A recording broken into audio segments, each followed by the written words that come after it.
In all my years, I never thought we would see something like this in Epping. Look, there are literally dozens, maybe even 100 riot police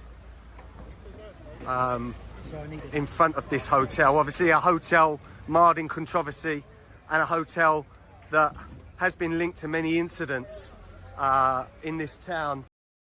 Essex exploded last night. Now, the mainstream media will, of course, tell you that this was all down to far-right supporters. But as usual, they're lying to you. They're concealing what really happened, and they're undermining the reality that Britain is on the brink because ordinary patriots have had enough of their wives, their girlfriends, their daughters, their granddaughters being sexually assaulted by illegal migrants who have invaded their communities and are being paid by us to live in luxury hotels. So unlike the MSM, you'll know I have been tracking this story of what's going on at the Bell Hotel in Epping for a week now. The local community have rightly been peacefully protesting the hotel after 38-year-old Ethiopian illegal Hadush Gerbesali Kabuta was charged with a spree of 3 sex assaults in just 2 days on the Epping High Street after arriving on a small boat just 8 days before his alleged crimes. Now, amongst those crimes, he is charged with asking a schoolgirl aged 14 if she wanted to make Jamaican babies just before the sex attack. The Daily Mail covered the Save Our Kids protest, writing that one of the demonstrators told how the whole of Essex was united in opposition to housing asylum seekers in their town. The 74-year-old retired company director, who declined to give his name, said, "We are all absolutely sick of it. They should all be sent back to where they've come from. If they came in a small boat from France, then they should be sent back to France. It's absolutely outrageous that we have to pay for them, the food, their accommodation, their phones, everything." Now, here's the thing. These demonstrations, which, as I say, I have covered over the past week, and well done to the independent journalists like Adam Brooks, who have been there, Eddie, Emma Dunwell, they've done really great work. And they have been entirely peaceful, attended by patriotic locals, including, by the way, lots of women and children.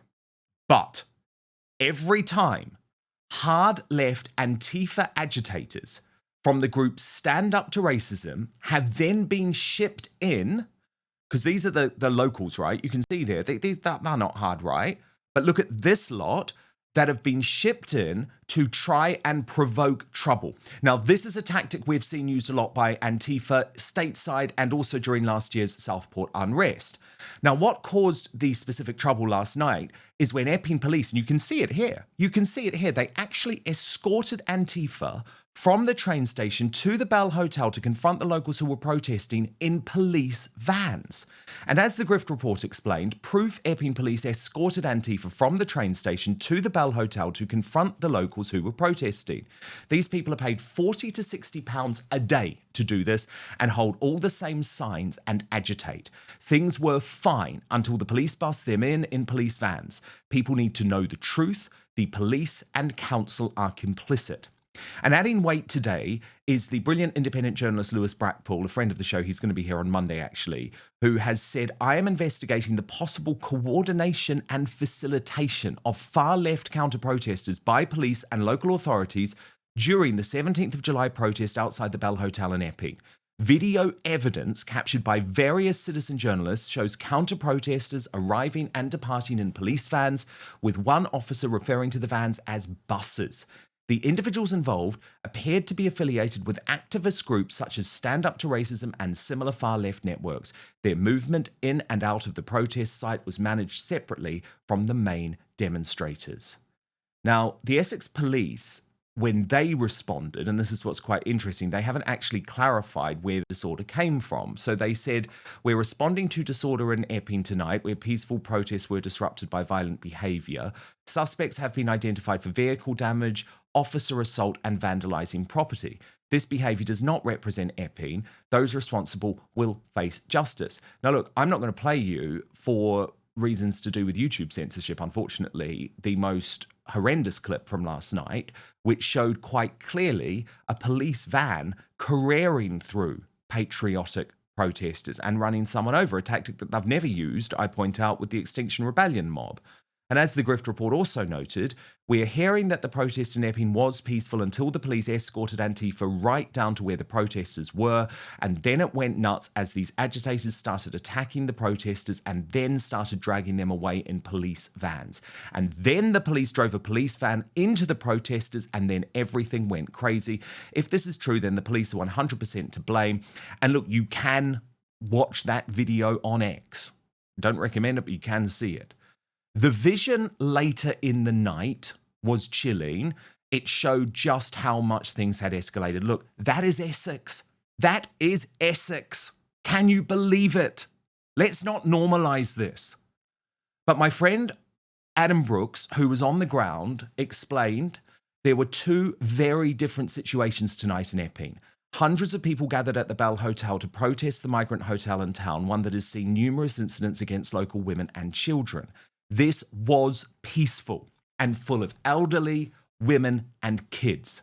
What then happened was the police escorted 50 Antifa down towards the hotel with masks on and covered faces. The riot police then had to kettle those extremists into a side street due to loads of local teenagers and youths coming out to challenge them. What we've seen is not good, but questions have to be asked. Why are Antifa allowed to turn up for trouble with masks on?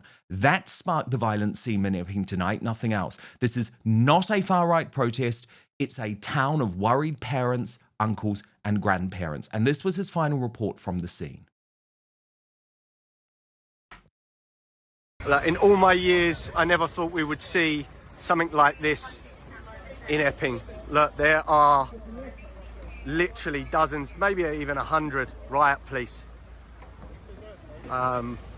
in front of this hotel. Obviously a hotel marred in controversy and a hotel that has been linked to many incidents in this town over the last few years, and especially last week. It started off as a peaceful protest, but then when the so-called anti-racist or anti-fascists turn up, Epping turned into violent disorder. I'm now being told that the police, the chief of police that is in charge here has issued a 10:30 dispersal order, meaning that anyone here after 10:30 can be arrested. Let's see if the locals decide to listen to that order. This is absolutely crazy.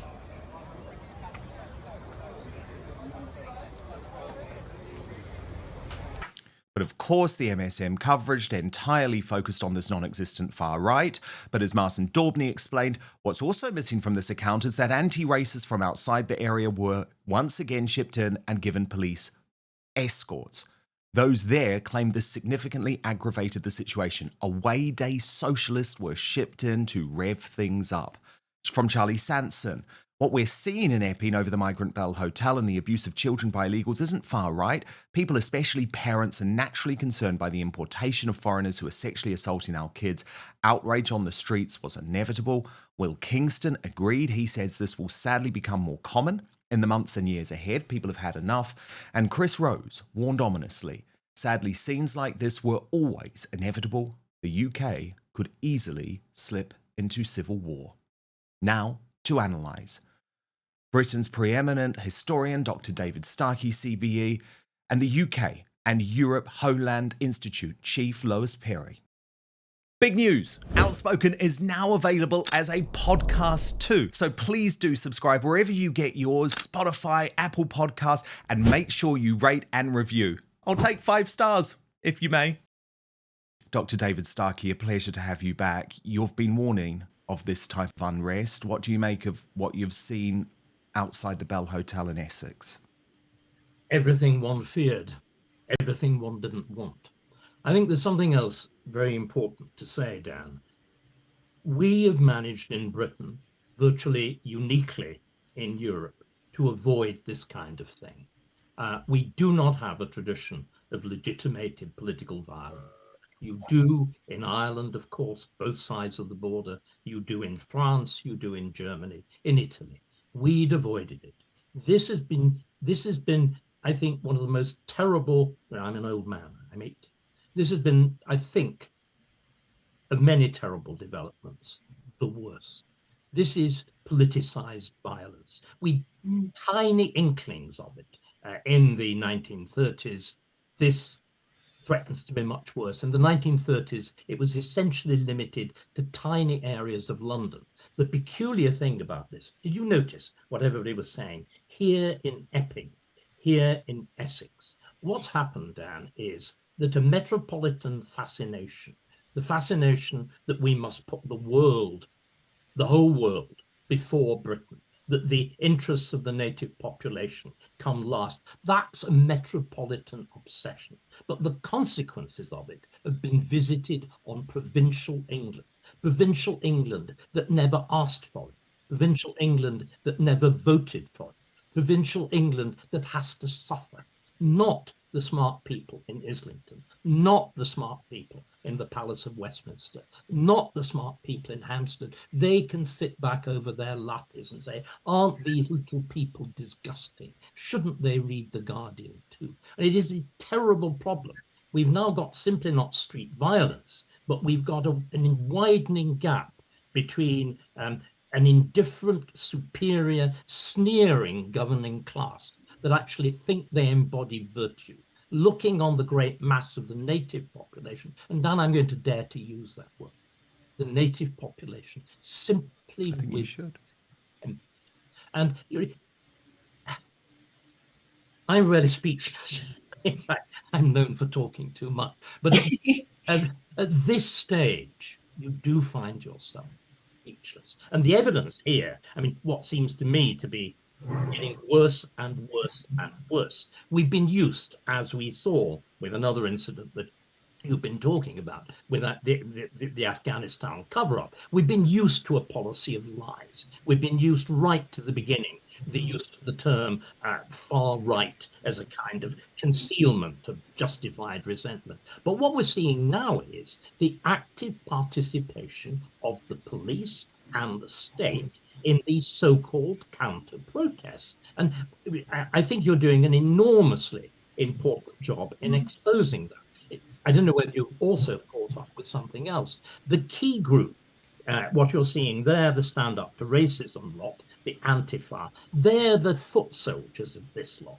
Those who go around with, pre-printed signs that go around masked up and all the rest of it. But behind them, there are really sinister groups like Hope Not Hate that act as a kind of intelligence of this. And do you know what's just been happening? What has just happened? There is emerging, and I'm not going to say it's proof, but there is very strong evidence of state participation. One of their agents provocateurs has been found using a fake passport in a fake name, with the fake place of issue, all the rest of it, which actually is a real passport, with all the biometric and other documentary details incorporated into it. That can only come from the Secret Services. Again, we've got to start telling the truth. Again, I'm not sure that I can hear myself saying it. If I had ever thought that I would talk about a deep state conspiracy, I would have thought I'd gone mad. This is the sort of stuff, dare I say it, Dan, of shows like yours. What am I? Welcome to the club, David. Come on in. People. What am you? But do you know what? You were right. Yeah. You were right. And this is... Well, you can't look at what's happened over the last week and say that there was not a deep state conspiracy. No, precisely, but it goes beyond that. I know from my own experience, you kindly flagged up my ridiculous little honor, the CBE. There was an organized attempt at depriving me of it, run by the Cabinet Office. And do you know what? It actually acts as a special tribunal. It takes evidence in secret.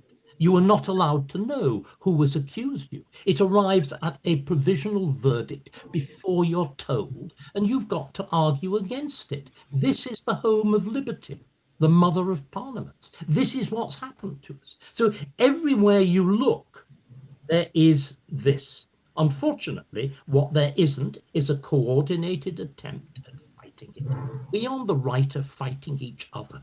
We are behaving as fools. We have an enemy that knows what it's doing, an enemy that can call on the resources of the state, the money of the state, the armed power of the state, the intelligence of the state, because I'm afraid the armed forces and the police are riddled with this stuff, totally riddled with this stuff. And there we are. Again, a king who, you remember, in conversation with the president of France, standing, actually not in conversation, at the welcoming banquet, says there are no borders. No borders. A king without a nation, a country with no borders isn't a country. No. He's saying he's a king of Nothing. nothing. I know. I mean, it's appalling. And King Charles is a whole other issue. But look, Lois Perry, of course, first and foremost, you're an Essex girl, right? I am. Yeah, like your mum. Like my mum. Essex, amazing place. And I did always think Essex would probably be one of the first places in the country to rise up. But what do you feel like as an Essex girl watching your hood being torn to pieces? But first, we've been told our whole lives that wrinkle creams were the easiest way to look younger. Now one doctor says that's nothing but old news. According to Dr. John Lake, the world-renowned Beverly Hills beauty expert, most wrinkle fixers on the market are nothing but glorified moisturizers. He says they hardly make a dent on your appearance. Some, check this out, can even be harmful to your skin. Recently, Dr. Lake has focused his attention away from mainstream cosmetic practices so he can pursue a revolutionary anti-aging breakthrough, one that some experts say could empty the wallets of the cosmetic industry. He describes it as almost like Photoshop for your face and says you may even be mad after seeing how easy it is to visibly erase your wrinkles from view. His personal clients have dubbed his new do-it-yourself technique the age rewinder method because it can take years or even decades off your appearance in under 2 minutes. In light of this amazing breakthrough, Dr. Lake has released a step-by-step video to the public. It's free, it's uninterrupted, where he outlines exactly how to use this simple solution from home. And he says if it helps even one person look younger or feel more confident, he will be thrilled knowing he helped. The video has since gone viral. At first it was shared by users on Facebook, but since then it's racked up over 2.3 million views and counting. The comments and feedback have been outstanding, with thousands of women reporting they look decades younger. One even commented, "Best results of anything I've used. I can't believe how well this works. I'll never stop using this. I don't understand how it works, but the results are great. Thank you." So you can find out more about this yourself right now. Just go to bhmd1.com/outspoken. That's bhmd1.com/outspoken, or click on the link in the description box below. Now, there is one thing Dr. Lake asks from his viewers. If watching this video helps you look and feel younger than you have in years, then please share this video with your friends and loved ones. Together, we have the power to help as many women reclaim a youthful look as possible. So go watch the video at bhmd1.com/outspoken right now, or just click on the link in the description box below. But now, back to the show.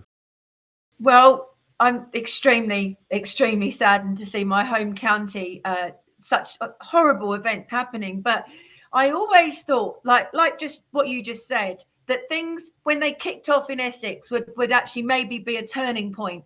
I mean, the Peasants' Revolt was led by Wat Tyler, who was from Basildon before it was called Basildon, and that we ended up with the Bill of Rights, the Magna Carta. I'm sure if I've got anything wrong, Dr. Starkey will correct me. But there's something very special. No, too much trouble.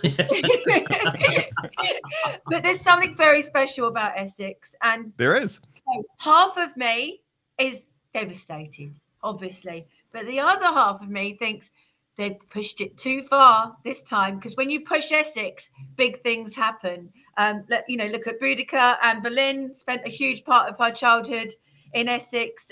It's a special place with special people who changed their own county, but for the whole of the United Kingdom permanently.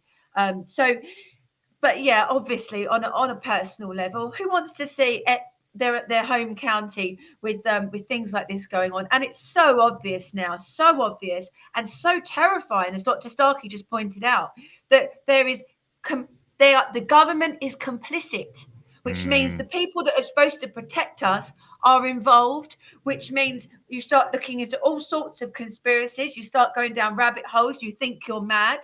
And then, we need to stay resolute and strong and look at the evidence that's presented to us. Because if Dr. Starkey is saying that, then there's definitely something in it. Definitely. But David, where does... Sorry, David, you come in.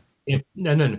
What I was going to say, the question of evidence, which Lois has mentioned there, one of the things that's most striking is the absolute refusal of the government to put evidence into the public domain and even to collect it. And here I think we need to give a major uptick to Rupert Lowe, who has been campaigning for the whole evidence on the racial statistics of sex crime, supported by Robert Jenrick, supported by Reform MPs, bitterly opposed by the Labour Party. And it is this sense that I'm learning a new language. I believe it's called gaslighting. Yes, it is. It is. And we have been gaslit on a great level, David. You've no idea. And so I'm making little jokes because they're a signal of my sense of disorientation. But remember, Britain pioneered accurate statistics. We are one of the first countries to collect them. They are absolutely necessary to sound government, to sound money, to sound administration. That has collapsed too. That's starting a march here. But the part of the reason for our present collapse economically is, again, the proper business of keeping statistics. Genuine, honest, unbiased political statistics are stopped. But it's most conspicuous in terms of justice because they cannot confront the truth. Again, this is one of the enormous problems of the left. The left believes in a mythical world. It believes in a world in which we're all the same, we're all equal. Somebody who arrives, we heard about this immigrant, has arrived 3 or 4 days ago, fresh from this extraordinary journey from Afghanistan, bribing everybody at every point with money acquired God only knows how, handing it over to people that, would shoot you in the knees first and then shoot you thoroughly second. And people soaked in alien cultures, in violence and everything else. But you know what? Miraculously, they cross the channel. And what do they become? They become a Welsh choir bar. It's a miracle. You wave a hand, usually blessed by some transgender Syrian Church of England priest. You wave a hand. You wave a hand and a miracle happens. Have you noticed how that strange mixture of the Antifa group? Go back and look at them. You get the big worked up thugs, those who've obviously been working out, the ones in masks and tight t-shirts. And then you get lots and lots of ladies, nice ladies, all looking like retired school teachers. These are the... To use intellectual is perverting the word, but these are the people who believe, again, I'm learning new words, this crap. They are the ones who actually believe this nonsense. Oh, we're all the same. Isn't it wicked to... the word discriminate, it should be a good word. It means choosing between good and bad, native and foreign, beauty and ugly. But it's been turned into a word we can't use anymore.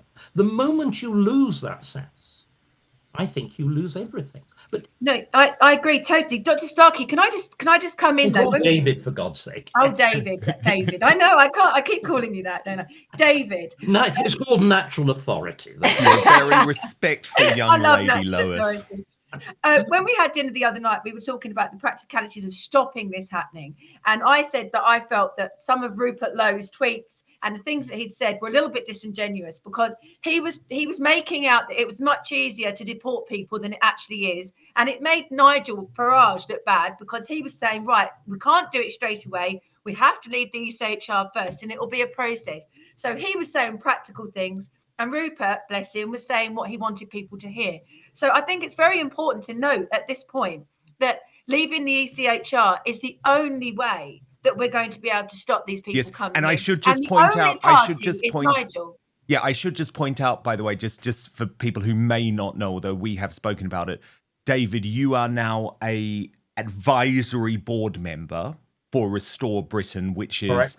Rupert Lowe's political movement rather than a party. And I think, Lois, it's fair to say you're very much Team Farage when it comes to the split on the right. David is Can I consulting to us as well.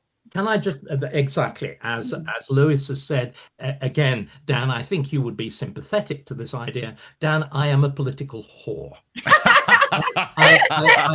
I advise anybody. You would be completely sympathetic on this. I advise everybody for free, which means I'm a very bad whore, and I shan't turn to you, Lois, at this point. But what my position is, again, it's really important. Lois has said that we need to repeal the ECHR. The point is that this horror that we've been describing, this horror of putting the rest of the world ahead of Britain, not Britain first, but Britain last, is completely entrenched in our structures of state and our structures of law. That all of that has got to be undone if we're to have any chance of turning back the boats, if we're to have any chance of recovering our country, any chance of sorting out our economy. And I call it the Great Repeal. And Lois is right, it's going to be an enormous task.